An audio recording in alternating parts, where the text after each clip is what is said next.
बंगाल में जो स्थिति अभी बन के उभरी है, जिस प्रकार से वहां हिंसा हो रही है, उस विषय को लेकर है। प्रजातंत्र में आज जो जिस प्रकार का मंजर हम बंगाल में देख रहे हैं, विश्वास नहीं हो रहा है। आज से पहले हिंदुस्तान में कभी इस प्रकार का मंजर किसी चुनाव के बाद किसी भी राज्य में हम में से किसी ने नहीं देखा था। बहुत दुखद है। धू धू करके आज बंगाल जल रहा है। दुख के साथ मुझे कहना पड़ रहा है, लोकतंत्र में जीत के बाद गरिमा होनी चाहिए।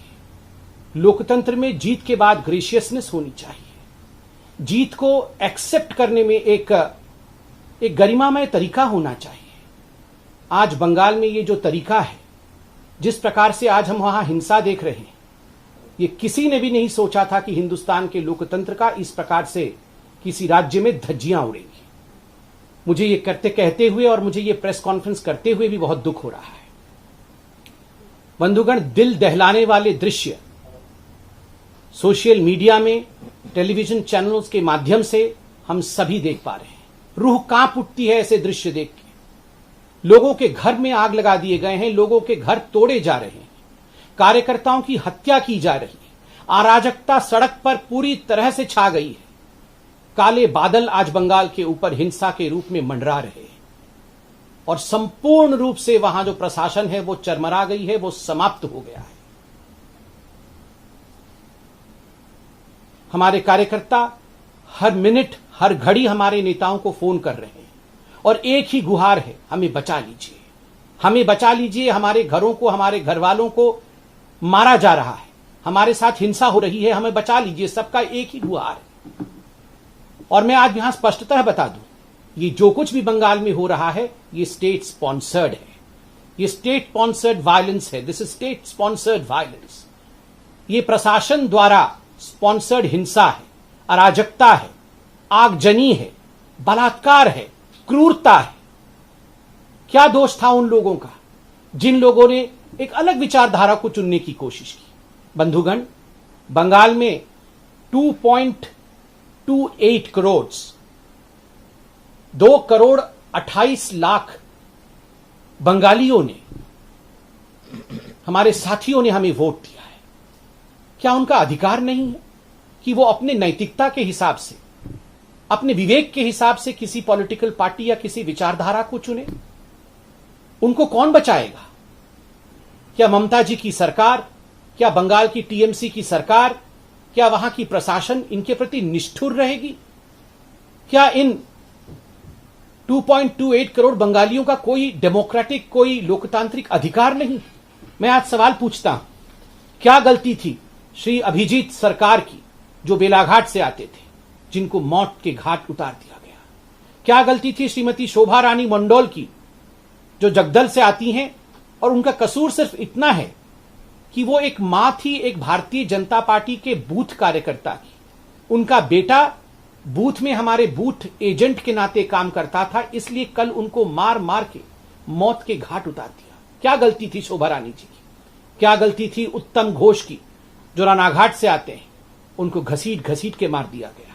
क्या गलती थी होरोम अधिकारी की, जो सोनापुर दक्षिण से आते हैं, उनकी हत्या की गई?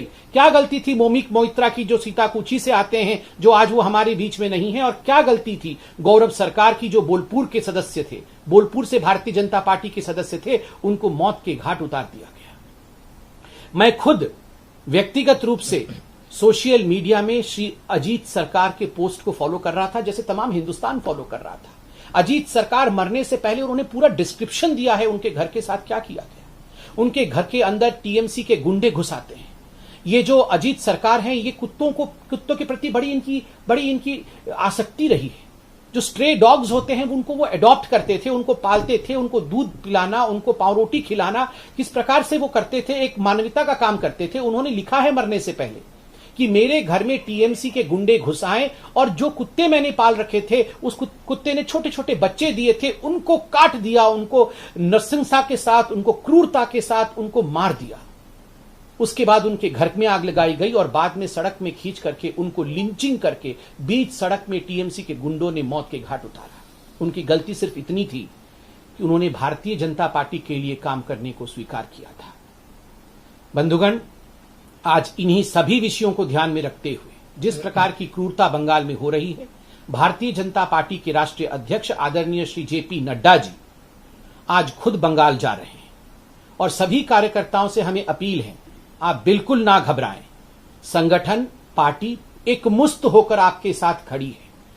पार्टी के अध्यक्ष अर्थात स्वयं पार्टी आज आपके साथ खड़ी रहेगी, आपके घर पर आएगी, आपसे अध्यक्ष जी मिलेंगे। आपके दुख और सुख के बेला में, आपके दुख और सुख के बेला में हम एकजुट होकर लोकतंत्र को बचाने का कार्य करेंगे। और मैं याद दिलाऊं, ये वही जेपी नड्डा जी हैं, ये वही हमारे अध्यक्ष हैं जिनके ऊपर ममता जी की क्रूरता उस समय भी हमने देखा था जब डायमंड हार्बर जाते समय उनके ऊपर पत्थरों की बौछार हुई थी। वो तो ईश्वर का और मां काली का शुक्र है कि उनकी जान बच गई थी। मगर आज हमारे अध्यक्ष जी, भारतीय जनता पार्टी, समूचे रूप से भारतीय जनता पार्टी के जो कार्यकर्ता हताहत हो रहे हैं, जो हिंसा को सह रहे हैं, हम आपके साथ खड़े होंगे।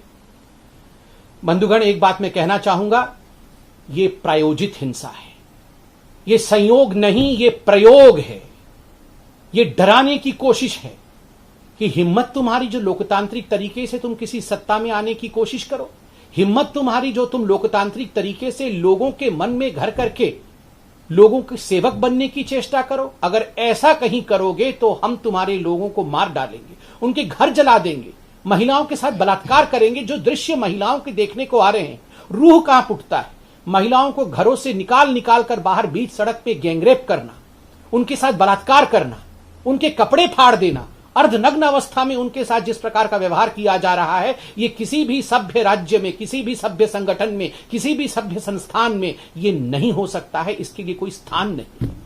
मैं ममता जी से अपील करना चाहूंगा, ममता जी आप जीती हैं, उसके लिए बधाई सबने दिया है आपको, जीत में गरिमा।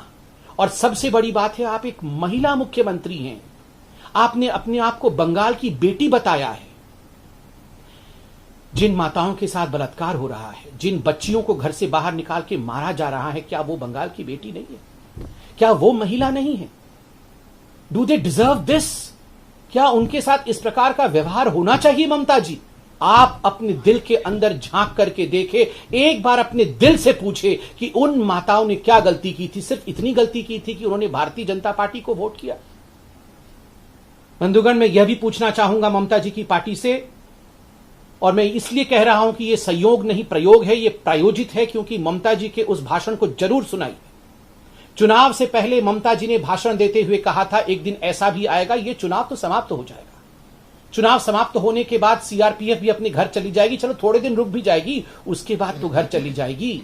मगर उसके बाद का समय हमारा होगा, उसके बाद का समय टीएमसी का होगा। हम भी देखेंगे उसके बाद क्या होगा, हम भी देखेंगे।